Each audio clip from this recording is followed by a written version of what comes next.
So I wanted to talk about Dishonored 2, a game that came out a couple of years ago back in 2016, and tell you why it is one of my favorite games so far.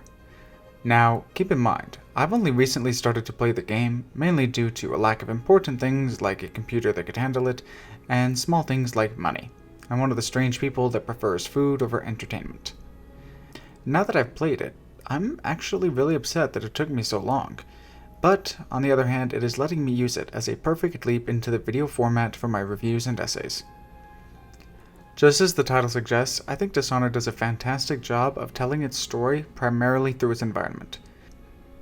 Without getting into the effects that your actions have, just take a look at the intro cutscene and the first few missions. Why do we celebrate the anniversary of an assassination? In the aftermath, the men who sent the assassin tried to use me as a pawn in a game of power. They would have succeeded, but my father, Corvo Attano, hunted them down and cut their conspiracy to pieces. All these years... The game opens up with a sketch-like animation, giving you a quick rundown of the previous game, explains that there has been a significant time skip, and then a quick flash of what you can expect. Then, an intro to the villain, the inciting incident, and then right back into the thick of it. What happened? Alexei. The throne room. Father! The game opens up and you take control for the first time, having to figure your way out of a room. Immediately, you are introduced to how the character thinks and how they react to information.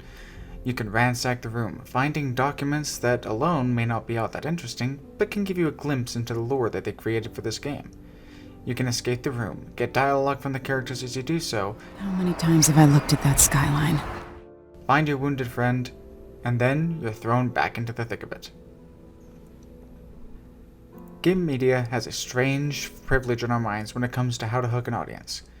If you were to buy a book or rent one from the library, start it, and it doesn't catch your attention, you can end up returning it or just setting it down, all desire to read gone. You can switch movies on Netflix, change the channel, but games are different. It seems that people are not spending a whole lot of money on their movies anymore, or their books, but games average about $60 each, especially when they're fresh. So there's still an incentive to play the game, a feel of financial obligation to at least get some way into it before calling it quits. Moreover, games require a significant amount of time investment as well. Games also have another advantage in this field. They don't need a good story in order to be fun. Gaming is more about the experience rather than understanding necessarily what or why you're doing something. Often, it's more fun to get yourself out of a situation that the game arbitrarily puts you into than it is to follow a story. If it were the other way around, cutscenes wouldn't be able to be skipped. The beauty of environmental storytelling is that it manages to mash both of these concepts together. Your player may not have to watch the cutscene, but they can still see that the place is infested with rats, people are being quarantined, and most people are ready to shoot a sick person on sight. You don't need the dialogue telling you that there is a plague happening. It's told by the streets you walk down, the conversations you overhear, the people you pass, puking in the gutter. Let's contrast this game into something that is still fun to play but has considerably less environmental story on it.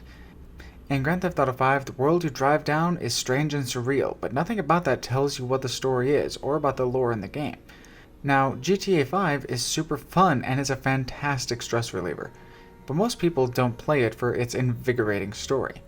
The campaign is fun, but it's rather straightforward. To the nitty-gritty of Dishonored 2, the way the environment tells your story is demonstrated best on how you choose to go about your mission. Do you go in sneaky or guns a-blazing? Are you merciful or are you lethal? The game hammers over and over again that your choices will affect the world around you, and often it's not very subtle about that either, but the effects are definitely felt. From the very first mission, you can have a deviation depending on your playstyle, all demonstrated in the dialogue of the outsider for this one. There's no one quite like Delilah. I watched her pull herself up from blood and filth until she was in a position to steal from the wisest scholars in the Empire. If You Were Peaceful, he tells you a story about how the villain pulled themselves up from the brink and how they were able to succeed. Or, if you decided to be violent, you could have a conversation about how the villain slit a man's throat for a pair of shoes. From that moment on, the game, the character you play, all of it changes depending on your actions. Violence leads to heartache and cynicism, allies looking bleak. Peace, on the other hand, it leads to seeing the good in the world. All right, no one's coming. What a bunch of cowards. We'll try it again later. Leave. Could we really get passage on a ship? What if they find us? You know I'll protect you, just like when we were kids. I'll think about it. I promise. Even in the people who would want to kill your character. When telling a story, it's good to remember that the world doesn't revolve around your character, but your character can have an effect on the world. You don't need to explain every detail in the world to your readers, or your players, to understand. Your character can put on a mask. Well, is it to hide their identity? Is it to protect themselves from a global pandemic? You won't know until they step out the door. And you will never once have to mention which one it is. It can be demonstrated by the world they walk through. In my opinion, what matters just as much as how your character reacts to the world is how the world reacts to your character.